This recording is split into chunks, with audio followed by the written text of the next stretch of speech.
At Watches and Wonders 2024, Tudor released two of the hottest models in the entire event. One was the new monochrome BlackBay, and the other is this BlackBay58 GMT. There is a lot of hype around the new BlackBay58 GMT at the moment, so we wanted to do a comparison with the BlackBay58 as well as the BlackBay GMT, and we will give you our honest opinion on whether the BlackBay58 GMT is worth getting or not. Let's start with the specifications. The BlackBay58 GMT comes with a case diameter of 39mm, it is 12.8mm thick, and it has a 20mm lug width and a lug-to-lug distance of 47.8mm. Housed within the case is the Tudor in-house GMT caliber MT5450U. It is both COS and METAS certified, and it has a power reserve of 65 hours. This BlackBay58 GMT has a 48-click bidirectional GMT bezel with a black and red aluminum insert. Even though this is not a dive watch, the watch still has a water-resistant level of 200 meters, which is on par with most of the Tudor dive watches.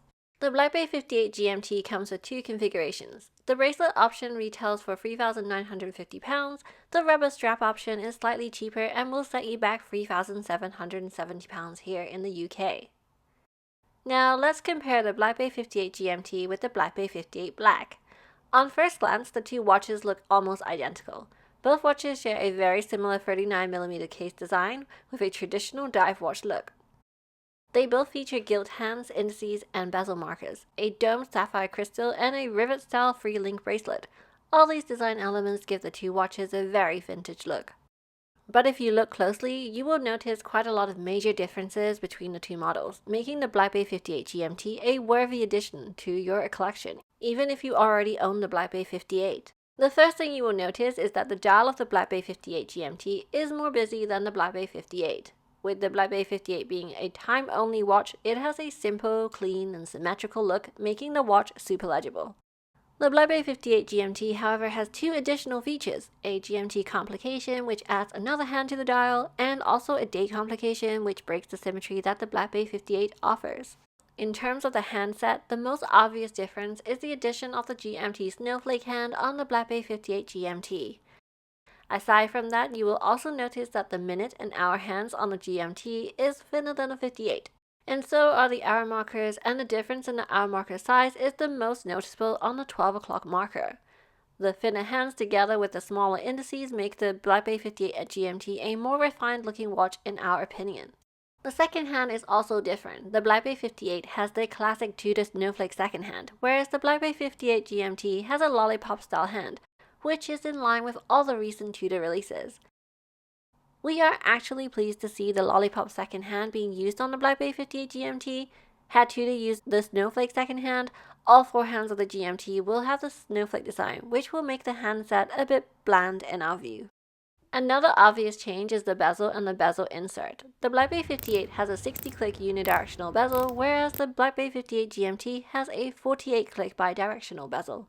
So you can rotate the bezel both clockwise and anti-clockwise on the GMT. Fun fact, the Tudor GMT bezel also differs from the Rolex GMT bezel, as the Rolex GMT Master 2 bezel is only 24 click, so you actually get a lot more click from the Tudor GMT bezel.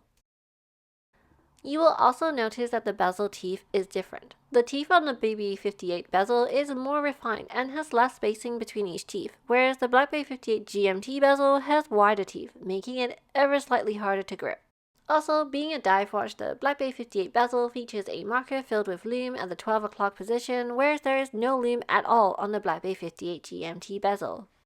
The finish of the bezel insert is also different. The BlackBay58 bezel insert has more of an understated matte finish, whereas the BlackBay58 GMT bezel insert is very shiny and reflective, making it stand out a lot more, and together with the red color on the bezel insert, it makes the BlackBay58 GMT a much louder watch compared to the BlackBay58. Another difference is on the crown. The BlackBay58 GMT has a smaller crown compared to the BlackBay58. This makes it a bit harder to operate the crown on the BlackBay58 GMT, especially when the GMT has a slightly thicker case. Speaking of thickness, the BlackBay58 GMT has a thickness of 12.8mm, whereas the BlackBay58 has a thickness of 11.9mm, so the GMT is thicker than the 58 by just less than 1mm. This is impressive as the BlackBay58 GMT comes with two additional complications, a date and a GMT function, and yet the increase in case thickness is very marginal. Also, once the watch is on the wrist, the additional thickness is hardly noticeable, which is a plus. The bracelet of the BlackBay58 and the BlackBay58 GMT is almost identical. The only difference is that the BlackBay58 GMT now features the T-Fit adjustment system, whereas the BlackBay58 only comes with the micro adjustment system. This is a huge upgrade as the lack of quick adjustment system is one of the most common criticisms people have on the BlackBay58. If you are an owner of the BlackBay58 and also share the same feeling, I would recommend you to check out Steel Reef as they offer an easy extension solution for many Tudor BlackBay models. I've already done a review including the installation process in one of my previous videos, link to the video on the top right hand side of your screen if you're interested. So far, all the changes are positive and the BlackBay58 GMT is technically a better watch compared to the BlackBay58, except for one thing, and that is the power reserve.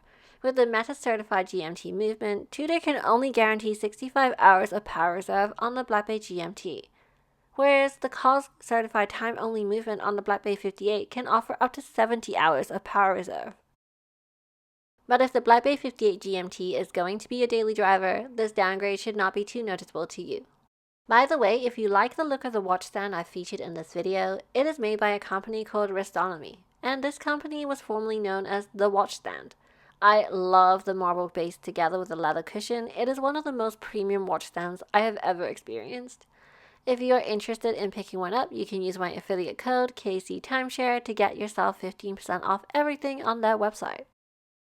Now let's also quickly compare the BlackBay58 GMT to the BlackBay GMT. The most obvious difference is their color scheme.